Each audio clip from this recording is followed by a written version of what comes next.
Good evening friends. আজকে ব্যাংকে যাওয়ার সময় বাড়িটার সামনে দিয়ে যাচ্ছিলাম, তো এই গাছটা আমার চোখে পড়ল। আর গাছটা দেখেই ছোটোবেলার স্মৃতি ভেসে উঠল। ছোটোবেলায় অনেক সময় এই গাছের ফল খেয়ে কাটিয়েছি, এই গাছের তলাতে কাটিয়েছি।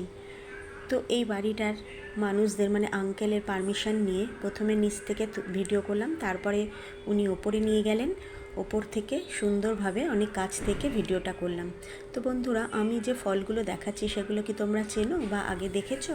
যদি দেখে থাকো তাহলে কমেন্টে জানিও।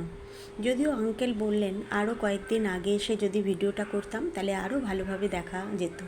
আজকেই নাকি উনি গাছটা ছেঁটে ফেলেছে, তার জন্য ফলগুলোও নষ্ট হয়েছে আর গাছটাও ছোট হয়ে গেছে। যাই হোক, বাড়ি ফেরার সময় ওনারা আমাকে কিছু ফল দিয়েছিলেন। এই যে তোমরা দেখতে পাচ্ছ, একদম সামনে থেকে দেখো, জামের মতো একদম পাকা পাকা, খুব সুন্দর, খেতেও মিষ্টি। তো বন্ধুরা, কে কে এই ফলগুলো খেয়েছো? আমি তো ছোটোবেলায় অনেক খেয়েছি, আর অনেক বছর পর, প্রায় 20 বছর পর এই ফলটা আবার পেলাম। দেখো, একটা ফাটিয়ে দেখাচ্ছি, এত সুন্দর কালার, তোমরা দেখতে পাচ্ছ, রক্তের মতো লাল, আর খেতেও খুব টেস্টি। তো বন্ধুরা, ব্লগটা ভালো লাগলে অবশ্যই কমেন্টে জানাবে।